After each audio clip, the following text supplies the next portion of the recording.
Second segment of our whole seminar here tonight is about your people, the people on your team. Very simply put, who runs your business, you or your people? What's the answer, gang? Which one? Your people run your business. You don't run your business. Who's going to build your business, you or your people? You or your employees? Your employees are the face of your business. Your employees grow your business. Ultimately, your employees need to run your business for you so that you don't have to work. If your employees don't run the business, you've got to be there all day, every single day. Is it an important thing to get good people in a company, yes or no? Now, do you find good people or do you create good people? Which one? Create good people. You can find them every now and again, but the majority of the time, your management and leadership is what creates great people in your company. Now, first of all, though, we've got to look at it not just in your company, but if you look at your team, there's two teams in any business. There's the outside team, the suppliers, the bankers, the IT companies, the accountants, the lawyers, all of the outside people, your business coach. Those people are very important. So let's deal with them first. If I'm dealing with the outside people, here's a question. Are the outside people in your company right now helping you grow your business, or are they just there? Are they helping you grow? Does your accountant come to you and help you grow your business, or do they actually just be there type thing? Does your lawyer, does your IT people, does your marketing people, does your human resources, are they helping you grow, or are they just kind of showing up when you ask them to do some stuff? Are they the right people on your team to take your business to where you want your business to go, or do you need to change? Too many people in business stay with their accountant or their lawyer or their whatever because, well, they've got our file. They know everything about us. If you want to grow, find someone that will help you grow. If you want to achieve new goals, if you want to go overseas with your business, find an accountant who's helped other businesses go overseas. Does that make sense? Don't wait around and hope like heck. Go and find them. You've got to have good outside help in the business. Too many business owners think that they can do this on their own. If you were going to build a new house, would you try and do it all on your own? Would you draw the plans on your own? Would you do the plumbing on your own? No. You'd go and get help.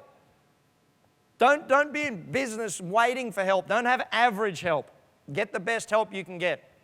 Now, your inside team, your employees in the company. The smaller the business, the more important it is to have great employees.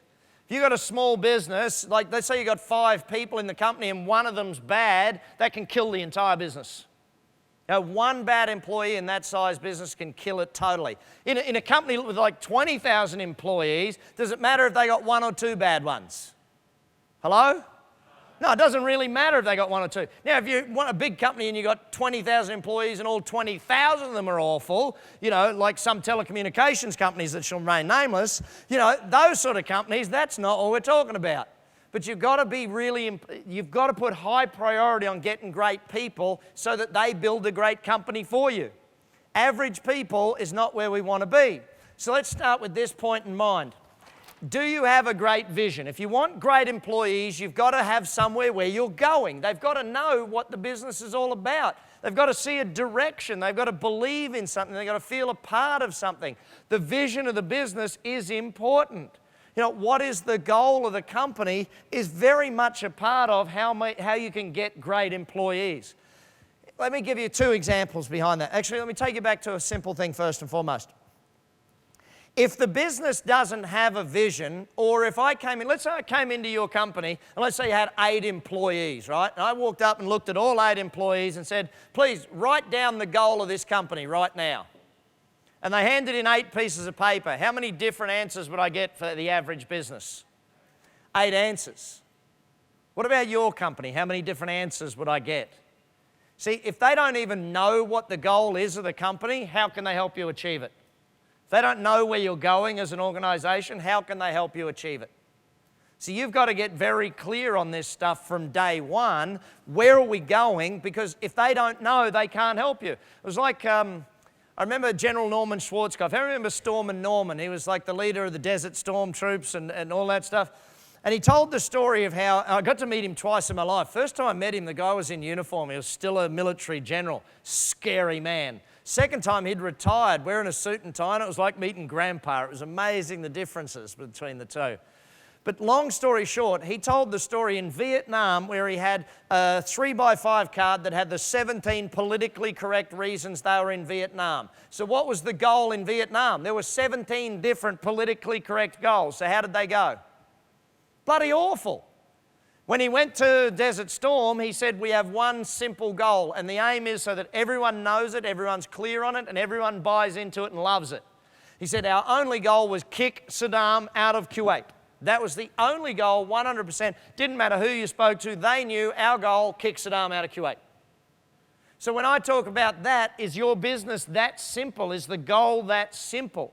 Now, that reminds me of a very important point. If your goal in business is only monetarily related, like if your goal is to make another million in profit type thing, how many of you think your employees get up in the morning going, oh, this is the best day ever. I'm going to go to work and help my boss make an extra million because my boss needs a new yacht. If I go to work today, I'm buying the boss a new yacht. That excites me immensely. In fact, I'm going to go in early just to make sure they get their yacht sooner. Never happens, does it? Doesn't happen. So why is it that most companies, their only goals are written as monetary goals? That's the most demotivating thing you can have for employees.